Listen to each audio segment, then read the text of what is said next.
구정을 맞이하여 우리 모두 하나님께서 우리가 예비하신 모든 축복을 받으시기를 축원합니다. 우리 모든 사람들은 여러 가지 좋아하는 말 중에 있는데 그 중에 특별히 복 받으라. 예, 어르신도 복 받으세요. 참 동방에이주의 우리 한국에 참 고운 말이고 좋은 말입니다. 또 반대로 사람들이 싫어하며 무서워하는 말 중에 한 말은 여러 말 중에 한 말은 저 사람은 복 받기 틀렸어. 싹수부터 노랗다니까 하는 저주말 우리 모두 다 싫어하잖아요. 성신약에 와서는 우리 예수님께서 화했을진저 바리새인들과 서기관대로 화했을진저 이 말은 저주를 받을 자야. 재앙이 있을 자야. 화를 면하지 못할 자야. 쉽게 말하면 복을 못 받을 자들이요. 이런 말씀입니다. 세상을 살아보면 젊었을 때는 몰라요. 20대, 30대, 40대 세월이 가면서 사회를 살면서 깨닫는 것이 있어요. 쉽게 말하면 복을 못 받은 사람이 있어. 선천적으로. 복을 못 받은 사람.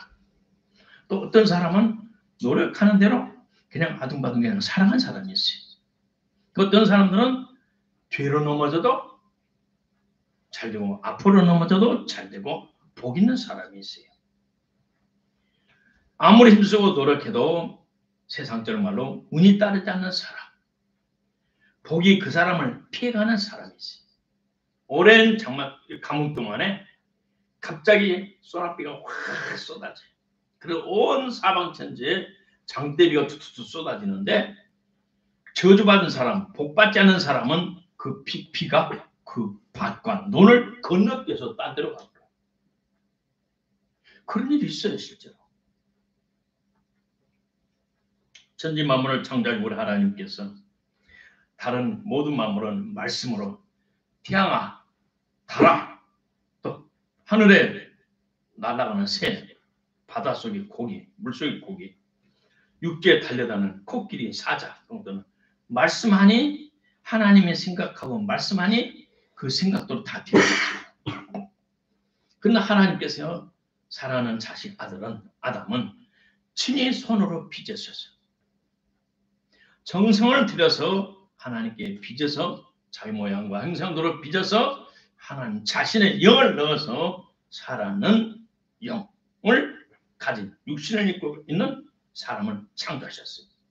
그리고 그의 행복을 위해서 하나님께서 모든 이 세상을 미리 창조해 주셨어요. 그의 필요한 것을 미리 창조해 주시고 이 모든 것을 내 대신 관리하고 통치하고 지배하라. 너는 나를 대신해라. 나는 영이기 때문에 물질 세계에 보이지 않는다. 내가 이 물질 세계에 나를 대신할 뜻은 하나를 세웠다. 모든 것을 임의를 할 수 있지만 선악을 분별하는 나무의 열매를 먹지 말라. 그걸 먹으면 죽으리라. 정말 죽을 것이다. 라고 말씀하셨어요. 이 창세기는 성경의 시작인 창세기는 여러 신비한 것들이 시작이 거기였어요. 이 창세를 자세히 봤더니 축복받을 5가지 원리가 들어있어요. 그래서 오늘은 창세기에 기록된 축복받을 5가지 원리라는 말씀으로 오늘 나눕니다. 첫째, 우리가 하나님 아버지께 감사하며 살아갈 때 하나님 허락하신 안배하신 환경 속에 감사하며 살아갈 때 하나님의 더 큰 축복을 받습니다. 그러나 하나님이 안배하신 환경에 만족하지 않고 불만족하고 불평할 때 귀신 틈을 타고 이미 받은 복까지 놓쳐버리고 상실하게 되고 더해서 저주를 받게 됩니다. 작은 감사는 작은 행복을 만들어가고 작은 축복을 받을 그릇이고 큰 감사는 큰 행복을 받을 수 있는 사람의 사람으로 변화됩니다. 저와 여러분이 쉬지 않고 감사성을 하면서 또 만족하면서 살아가면 하나님께서는 더 큰 축복과 축복 은혜를 내려주실 것입니다. 창세기 3장의 1절로 3절에 봤더니 뱀이 여자에게 물어 가로되 하나님이 참으로 너희들어 동산 모든 나무의 실과를 먹지 말라 하시더냐. 여자가 말하되 동산에 있는 모든 나무의 실과를 우리가 먹을 수 있으나 동산 중앙에 있는 나무의 실과는 하나님의 말씀에 너희는 먹지도 말고 만지도 말라. 너희가 죽을까 하노라. 하나님께서 먹으면 죽으라 그랬는데 하와는 만지도 말라. 죽을 수도 있고 안 죽을 수 있다. 하와의 마음속에는 하나님이 허락하신 모든 것은 참으로 넘쳐나는 감사와 만족이 없었어요. 그렇기 때문에 사탄이 틈을 타서 그를 미혹했을 때 자기의 생각을 플러스 했어요. 하나님께서 허락하신 환경에 허락하신 것에 감사하고 만족했다면 사탄이 미혹할 때 이렇게 말했을 거예요. 하나님의 사랑을 의심히 하게는 사탄아 불러봐라. 나는 하나님께서 주신 모든 것에 만족하고 감사하다. 어디 나에게 틈을 타 물러가라. 그런데 하와는 하나님의 주신 허락한 모든 것에 만족하고 감사함이 넘쳐나지 않았어요. 그래서 사탄이 하는 말에 자기 생각을 붙이면서 불만족함을 표현했어요. 우리가 감사할 때, 만족할 때 사탄은 틈을 타지 못합니다. 시험에 들지 못합니다. 만족하지 못하고 감사하지 못하니까 탐욕에 꼬에 넘어져가는 거예요. 욕심에 넘어져가는 거예요. 하나님의 은혜가 아니면 영원히 저주 가운데 살다가 지옥에 갈 수밖에 없는 저와 여러분이 운명이에요. 그리고 우리 본능적으로 예수 믿지 않는 사람은 하나님의 말씀을 거부하고 하나님 주신 환경과 하나님이 허락하신 모든 것에 만족함과 감사함이 없어요. 그래서 더더욱 미혹과 탐욕과 욕심에 끌려서 더욱더 나빠져가요. 은혜와 자비로가 풍성한 우리 하나님께서 우리를 불쌍히 여기시사 구원하시려고 예수님을 십자가에 못 박으시고 우리의 생명 자체를 죽음으로 말아내고 예수님과 함께 죽게 하고 예수님을 영접하고 믿음으로 받아들 때 예수님과 죽게 하고 죽은 애 다시 부활하여 새로운 사람으로 성령으로 말미암아 중생케 하시고 새 사람을 만들어서 하늘을 바라보며 살아주는 하늘의 소망을 갖고 살아주는 저와 여러분을 만들어 주셨어요. 성령을 받으면 참 성령을 받으면 감사함이 넘쳐나요. 환경은 변화되지 않는데 내가 바꿔졌어요. 그동안은 눈만 뜨면 불평하고 불만족했던 모든 것이 싹 바꿔졌어요. 이것도 감사, 저것도 감사, 저것도 감사. 다 감사가 넘쳐나요.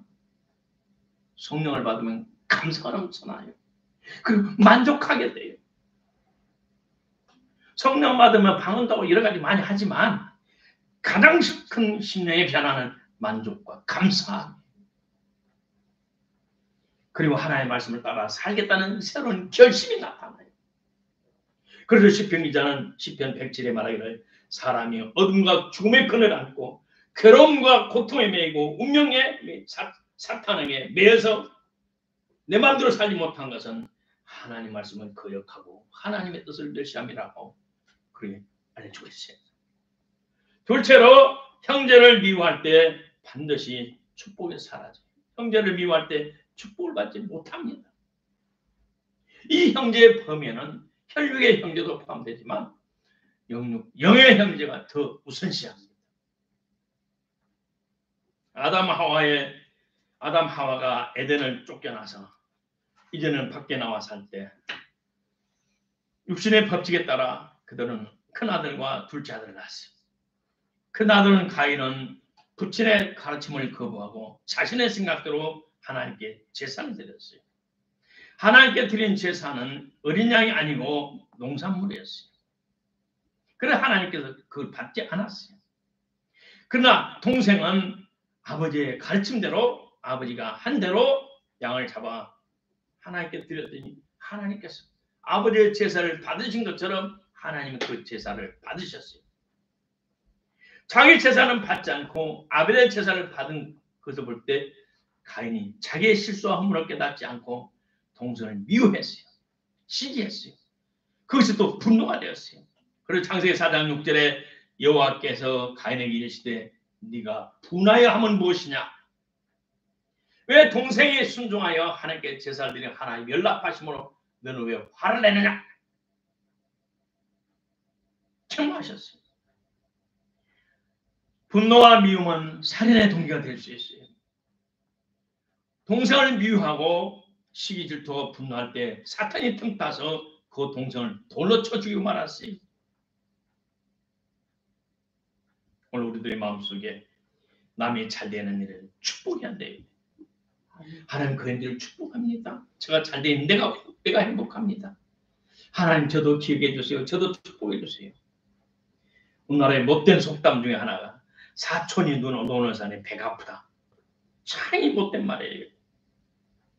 이런 말을 입에 달고 있다고 마음고민 신고 마음에 있다면 이 사람은 복 대신 저주가 임하고 이미 받은 복은 사라져버려요.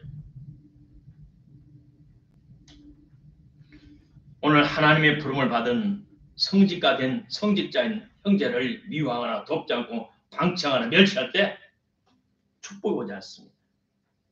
소원하는 복은 오지 않고 원하지 않는 저주가 찾아오고 재앙이 우한질과 생깁니다. 가장 큰 저주는 뭐냐? 교회를 아무리 다르고 아무리 예배를 드리고 아무리 하나님께 기도해도 그 기도가 그 애물이 하나님께 상달되지 않고 응답되지 않는다는 영적인 축복이 사라진다. 그리고 자식들을 아무리 잘 가르치려고 해도 자식들이 말을 듣지 않아요. 자식들이 허랑방탕해요. 셋째로 부모를 공경하지 않을 때 반드시 축복이 임하지 않아요. 부모를 잘 공경할 때 하나님의 축복이 그 사람이 임합니다. 창세기 9장에 봤더니 20절에 봤더니 노아가 농업을 시작하여 포도나무를 심었더니 포도를 가지고 있다가 항아리에 담았다가 술이 됐어요. 포도주를 마시고 취했어요. 열이 나고 날씨가 더웠는지 밝아봤어. 그랬더니 함이란 아들, 셈, 야봇이 있었는데 이 함이란 아들이 아비를 보고 그리고 얼른 것을 가서 덮어주지 않고 형들 동생들 찾아가서 아비가 저 모습 저렇다고 조소를 했어요. 그랬더니 두 형제 셈과 야봇이 옷을 취하여 뒷걸음질 가서 그 아버지의 부끄러움을 덮어줬어요. 그리고 술은 시간이 가면 깨어나요. 노아가 술이 깨어서 작은 아들이 자기 행한 일을 알고 작은 아들 함이 그에게 저주하기를 함의 아들 손주 가나안은 저주를 받아 형제의 종들이 되기를 원하노라. 그리고 셈의 하나님의 화를 찬송하라. 가나안은 셈이 종이 되고 야벳은 창대케 하리라. 그러면서 아버지가 자식들을 축복하고 저주했어요. 함의 아들 가나안은 흑인이라고 말합니다. 흑인들이 백인인 창대케 된 백인들 야벳 사람들이 얼마나 많은 세월 동안 짐승 대접을 받았습니까? 역사가 기록하고 있어요. 함은 아빈 노아의 허물을 선전하고 조롱했기 때문에 하나님의 축복이 떠나고 저주가 임했어요. 하나님은 모든 사람의 허물을 용서하고 허물을 덮어준다고 그랬어요. 이사야서 43장에 말하기를 나는 나를 위하여 너의 허물을 도말하는 자니 페인트 칠한다는 거예요. 더러움을 덮어본다는 거예요. 내 죄를 기억치 아니하리라. 허물을 덮어주는 사람은 사랑을 구하는 자요. 허물을 거듭거듭 말하면서 남에게 선전하고 조롱하는 자는 친구를 이간하는 자요. 그런 사람은 하나님의 복이 임하지 않습니다. 부모를 공경하지 않는다는 말에는 여러 의미가 있어요. 다음과 같이 부모님의 허물을 보고 고소해서 다른 사람들에게 선전하고 비웃는 것은 호라다시. 아무리 축복을 줘도 축복에서는 피가 버린 사람. 부모님을 사랑하지 않는 자는 복을 못 받을 저주의 자식. 또 야곱을 봤더니 부모님을 속일 때 하나님의 복을 받지 못합니다. 야곱이 아버지를 속였어요. 창세기 27장에 봤더니 이삭의 나이 많아 늙었어. 눈이 안 보여요. 그리고 나도 삶을 얼마 못 살겠다 자기 느낌이 있어요. 그래서 큰아들 에서를 불렀어요. 아들아, 얘 여기 있나이다. 내가 좋아하는 거 알지? 내가 얼마 못 살 것 같으니 얼른 나가서 짐승을 잡아서 내가 좋아하는 별미를 만들어라. 나로 죽기 전에 입 마실 때 잘 먹어서 나를 마음껏 축복해 가라. 그때 아들이 에서가 예 나갔어요. 그 소리를 부엌에서 들었던 마누라 리브가가 동생을 불렀어요. 아버지가 형한테 여차저차하니 네가 이렇게 해라. 네가 빨리 양을 잡아와라. 그러니까 양심 있는 야곱이 엄마 그러면 안 돼. 복하면 저주받을까 해요. 이 아빠를 속였나 그래요. 그 저주는 내게 돌리고 너는 복을 받아라. 그렇게 해가지고 리브가는 죽을 때까지 사랑하는 아들을 야곱을 만나지 못했어요. 자원하에 능동적으로 효도하지 않는 것, 수동적으로 무관심하며 부모를 방치하는 것, 부모님의 지시나 의견을 무시하는 것, 부모님의 것을 살아생전 부모님의 것을 함부로 손대서 내 마음대로 하는 것, 벌이가 힘들다고 벌이가 연노하셔도 활동할 수 없는 연노하신 부모님에게 생활비를 대주지 않는 것, 병이 들어 혼자 생활할 수 없는 부모님을 요양원에 보내지 않고 이런 사람이 있어요. 그러나 오늘 우리 한국 교회는 한국 사회는 그래도 효도하는 자식들이 더 많아요. 이것이 우리나라의 소망이에요.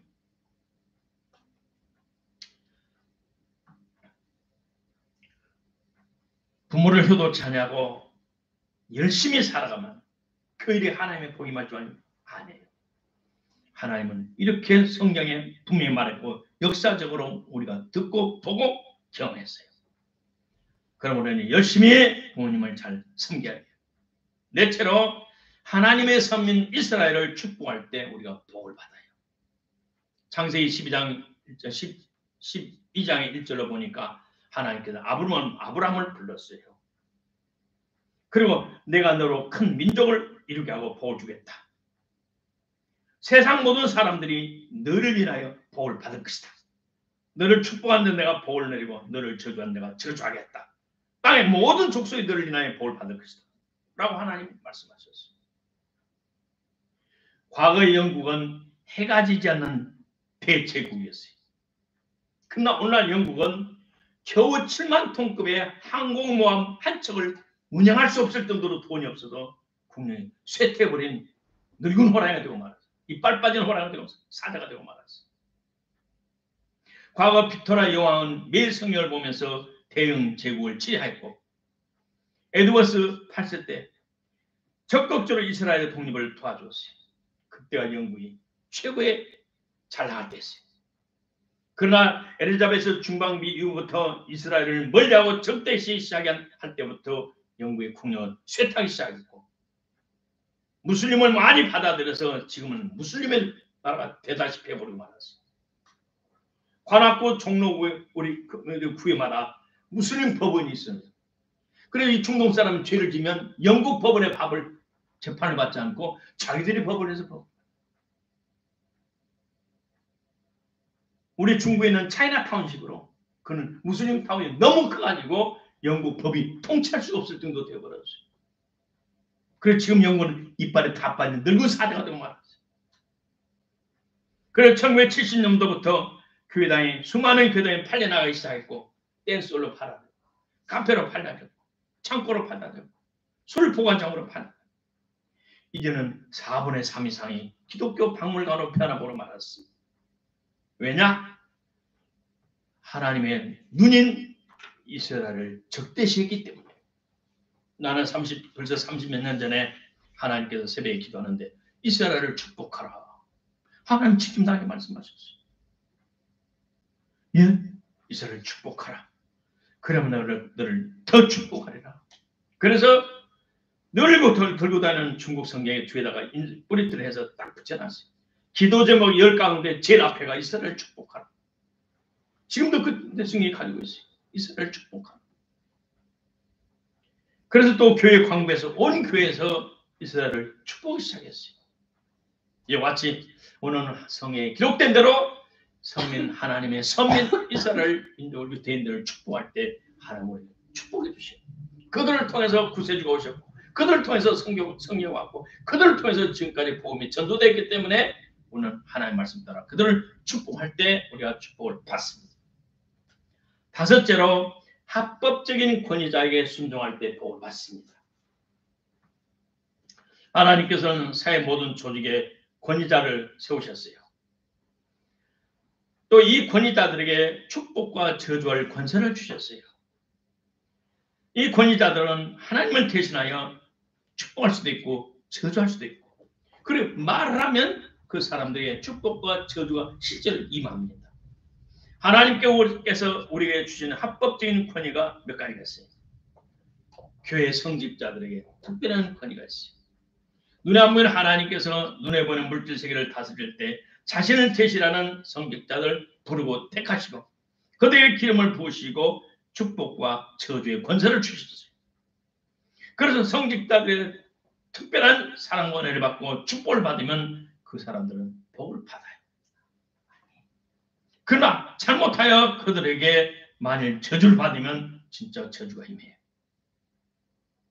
또 하나님께서는 정부의 권세를 주었어요.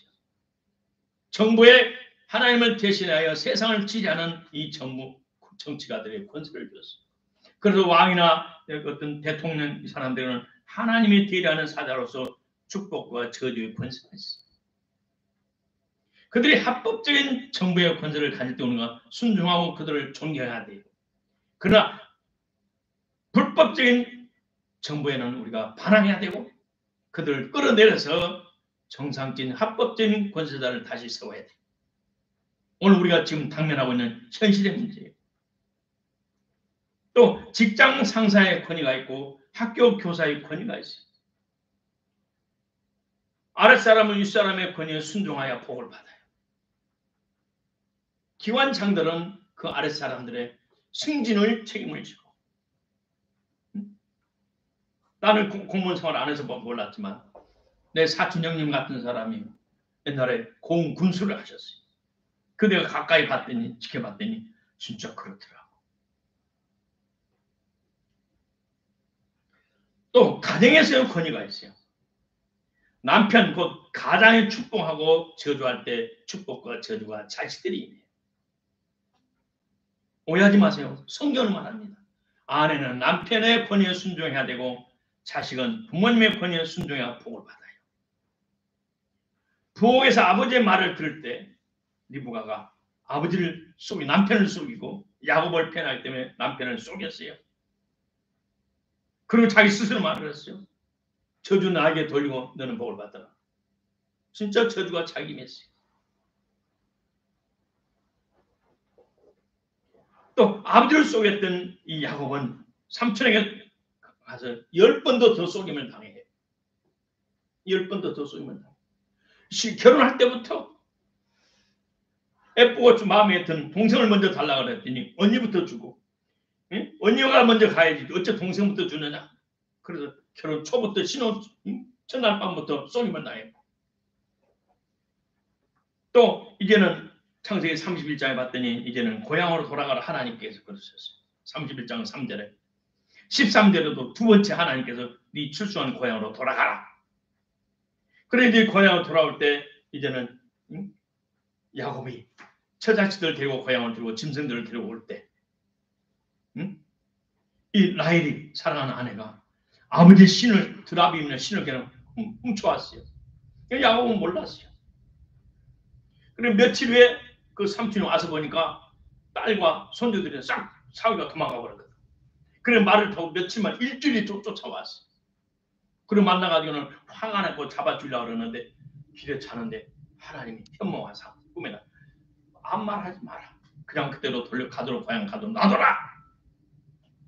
그러니 이 라반이 예 알았습니다. 와가지고는 야 이 사오야 내 딸과 손주들에게 인사라도 하고 가게 해야지. 도둑놈처럼 뭐 훔쳐가는 것처럼 잡아가는 뭐 그런 것처럼 슬금슬금 뭐 도망가 버렸나? 어제 네가 챙기는 하나님한테 현몽하지 않았으면 내가 너를 죽일 뻔했다. 좋다. 왜 내 신을 가지고 도망가느냐? 내 신을 내놔라. 그래 야곱이 뭐라고 해요? 31장 32절에 외삼촌의 신은 누구에서든지 찾거든 그는 살지 못할 것이요. 나는 안 가져갔어요. 우리 식구들 우리 처자식은 손 안 댔을 거예요. 그러면서 야곱은 말을 했는데 신은 가장 사랑하는 라헬이 아버지의 신을 훔쳐서 딱 엉덩이 밑에 깔고 앉았어요. 말해. 그러고 외삼촌이 다 찾아보니까 없거든. 그럼 아버지한테 말하는 아버지 내가 지금 달달이 하는 생리 중이니까 못 일어나서 전을 못하니까 용서하세요. 실을 밑에 엉덩이 밑에 깔고 있었거든. 요만한 들어보니 아버지의 실을 깔고 있었어요. 야곱은 외삼촌의 신을 누구에서 찾든지 그는 살지 못할 것 죽을 것이요. 결국 이 라헬은 요셉의 동생 베냐민을 낳다가 죽었어요. 장수하지 못하고 죽었어요. 남편 야곱의 말이 그대로 라헬에게 임하고 말았어요. 남편은 하나님이 눈앞에 세우는 하나님의 사자예요. 아내가 남편을 속이면 복을 받지 못한다고 성경은 엄숙히 말하고 있어요. 가르치고 있어요. 아내가 남편을 속일 때 저주를 받아 단명하거나 소원을 누리지 못하고 성경은 말하고 있어요. 그럼 우리는 오늘날 너무나 이혼이 밥 먹듯이 하고 비성경적인 사회 습관이 교회까지 들어와서 못된 풍조가 우리 신앙을 깨트리고 있는데 우리는 정말 거듭난 하나님의 자녀들은 하나님의 말씀대로 살아가야 됩니다. 그래야 하나님께서 우리의 삶을 복되게 하시고 하나님이 예비하신 모든 복을 저와 여러분에 내려줄 줄로 믿습니다. 말씀의 결론은 우리의 창조시며 생명의 근원 되신 우리 하나님께서 우리가 행복하며 만족하기를 원하시오. 그래서 하나님께서는 우리가 잘 되도록 창세기로부터 요한계시록까지 성경을 기록해 주셨고 그 말씀 속에 축복받는 원리를 가르쳐 주셨어요. 오늘은 창세기에 기록된 축복받은 5가지 원리를 말씀을 드렸어요. 하나님께서 안배하시는 환경에 만족하고 감사하며 살아갈 때 축복이 임합니다. 더 큰 축복이 임합니다. 형제를 사랑할 때 더 큰 축복이 옵니다. 부모를 공경할 때 하나님의 축복이 우리에게 반드시 강림합니다. 하나님의 선민 이스라엘을 축복할 때 우리는 견고한 복을 받습니다. 합법적인 권자에게 순종할 때 하나님의 더 큰 은혜와 축복이 저와 여러분의 삶에 나타날 줄로 믿습니다. 고맙고 감사하신 아버지 하나님 은혜를 감사합니다. 우리 하나님께서 장세를 통해서 우리의 축복받는 5가지 원리를 가르쳐 줌을 감사합니다. 이 말씀을 마음에 새기며 아버지 금년에도 벅찬 기도와 소원을 가지고 살아가는 우리 모두 되게 하옵소서. 예수님 이름으로 축복 간절히 기도드리옵나이다. 아멘.